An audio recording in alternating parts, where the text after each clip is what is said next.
नाशिकच्या अशोक खरात बाबानंतर अत्यंत चिंताजनक, अत्यंत गंभीर, घृणास्पद, संतापजनक प्रकरण अमरावती जिल्ह्यातल्या परतवाडा येथे उघडकीस येत आहे।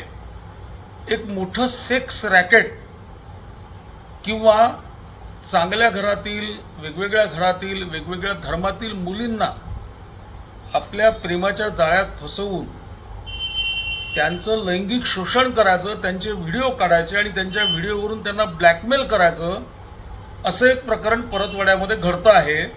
आणि गेल्या 2 दिवसांमध्ये अनेक व्हिडिओ ज्याच्यामध्ये अतिशय आपण पाहू शकणार नाही असे सगळे दृश्य हे स्वतः शूट करून ते सगळे समाज माध्यमांवर पसरवले गेले आहेत। यामध्ये जे काही चर्चा आहे, जे काही दिसत आहे, त्यामध्ये विविध धर्माच्या म्हणजे प्रामुख्याने मुस्लिम आणि हिंदू धर्माच्या मुली, या मुली मोहम्मद अय्याज, मोहम्मद तन्वीर नावाच्या एका युवकाने परतवाड्यामध्ये या मुलींना प्रेमाच्या जाळ्यात फसवून त्यांना त्यांचं लैंगिक शोषण केल्याचे हे सगळे व्हिडिओ आहेत। आणि हे व्हिडिओ त्यांनी स्वतः काढलेले आहेत आणि ते काढत असताना त्याच्या चेहऱ्यावरचे जे भाव आहेत ते असे आहेत की तो मर्दुमकी गाजवतो आहे काहीतरी। आणि ते व्हिडिओ आता समाज माध्यमांवर अपलोड झालेले आहेत। समाज माध्यमांवर अपलोड झाल्यानंतर हा मोहम्मद अय्याज, मोहम्मद तन्वीर जो आहे, या तरुणाचं संपूर्ण कुटुंब हे परतवाड्यातून गायब झालेलं आहे। घराला त्यांनी कुलूप लावून ठेवलेलं आहे। पोलिसांकडे अजून कोणत्याही मुलीची तक्रार आलेली नाही। मी पोलिसांशी संपर्क साधला, त्यांना विचारलं की अत्यंत गंभीर प्रकरण आहे, ज्या मुली आहेत त्या समाजात वावरणाऱ्या सगळ्यांच्या परिचित मुली आहेत, त्यांचं संपूर्ण आयुष्य उद्ध्वस्त होण्याची स्थिती आहे आणि एकापेक्षा अनेक मुलींचे व्हिडिओ हे समाज माध्यमांवर आलेले आहेत। त्यामुळे हे प्रकरण अतिशय गंभीर आहे, अत्यंत संतापजनक आहे। माझी पोलिसांना विनंती आहे, अमरावती पोलिसांना, की यांनी कुठे पाताळात जरी लपला असेल तो मोहम्मद अय्याज, मोहम्मद तन्वीर, तरी त्याला शोधून काढलं पाहिजे।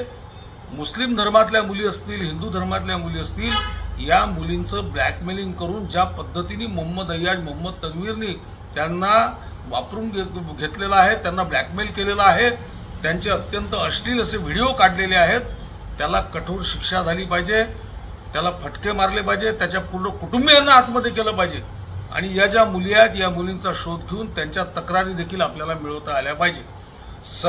इंस्टाग्रामवर, सोशल मीडियावर अनेक मुलींशी मैत्री करून त्या मुलींचे फोटो काढून त्यांनी ते फोटो टाकलेले आहेत। या सगळ्या मुली कोणात त्याचा देखील तपास केला पाहिजे आणि त्यांना न्याय दिला पाहिजे। जे काही व्हिडिओ व्हायरल झालेले आहेत त्या व्हिडिओमधल्या मुली अनिच्छेनी त्या शेख अय्याज आणि शेख तन्वीर सोबत गेल्या असल्याचं आपल्याला व्हिडिओमध्ये स्पष्ट दिसत आहे। त्यांचा नकार असल्याचं दिसत आहे, त्या सामील असल्याचं दिसत नाही आहे। मग यांनी असं काय वापरलं की जेणेकरून त्या मुलींना यांनी बाध्य केलं स्वतःसोबत असे सगळे व्यवहार करण्यासाठी? तर या सगळ्या गोष्टीचा तपास करावा लागेल। समाजातली घाण आहे, ही घाण वेळेवर साफ करणं अत्यंत आवश्यक आहे। त्याच्यामुळे आता हे व्हिडिओ गावोगाव सगळीकडे पसरत आहेत, ते पसरण्याच्या आत या सगळ्या प्रकरणाचा पोलिसांनी तपास लावावा। अत्यंत गंभीर आणि चिंताजनक बाब आहे।